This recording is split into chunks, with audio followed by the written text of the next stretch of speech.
Hi everyone, here's another video. This video will be about management of elective abortions.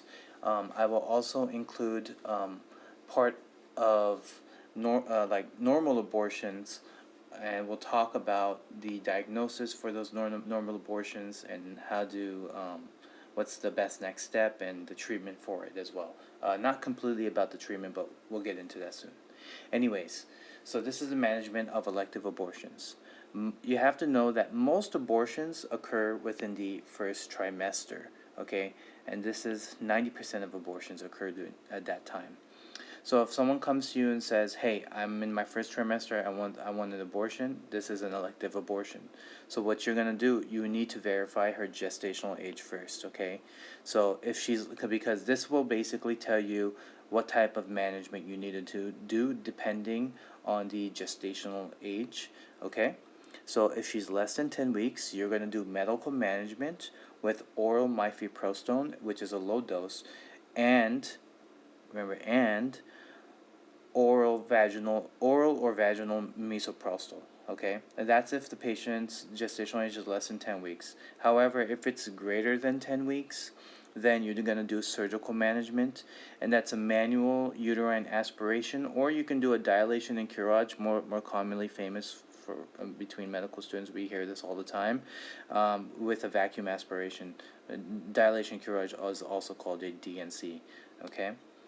Now, let's just say the mother comes in, she says she wants an elective abortion, but she's now in her second trimester, okay? And usually, this is obviously the less amount of abortions, meaning, there's only 10% of abortions done during the second trimester, and that really depends on the state laws and what they have. So the patient, you always look at her gestational age. She should be around anywhere from 13 to 24 weeks, depending on the state laws and everything. So just make sure if the scenario on your exams are telling you specific states. It's obviously too hard to remember every rule for every state, so you're not going to be able to do that. They'll most likely reference something for you. Okay, so the obstetrics management for this patient would be induction of labor, okay, and that's all with prostaglandins, amniotomy, and oxytocin. However, if you do surgical management, it's going to be dilation and evacuation. That's the difference, okay? So watch out for this D and E versus a D and C, okay? All right. Now, this is this is what I was talking about, diagnosing for abortions. This is like your spontaneous abortions that you have.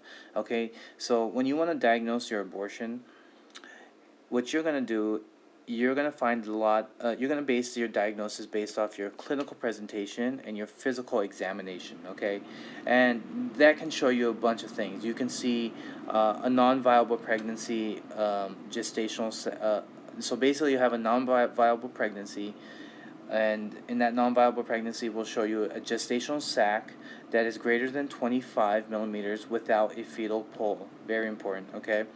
Or you can see an absence of the fetal cardiac activity with a crown rump length of greater than 7 millimeters on transvaginal ultrasonography, okay?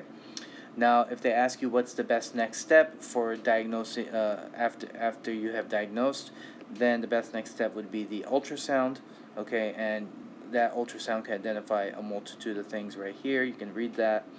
But and then after that, if the best next step after this would be the beta HCG readings, okay? Now, the treatment for any abortions that you do, and any abortions that have taken place, they have their own treatments, and I will definitely make videos on those.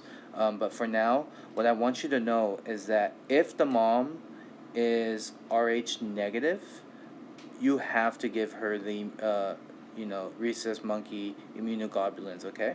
And you just need to do that right away. And some important complications, which is like an extra add to this video, septic abortions, okay? Retained product of conception can lead to DIC, and finally endometritis. Okay, I hope that was clear, not too fast, but if you need it, here it is, and you can pause it, draw this out, whatever you want to do.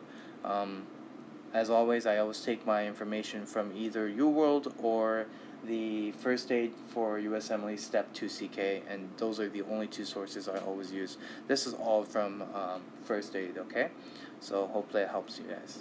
Take care. Thank you very much for watching.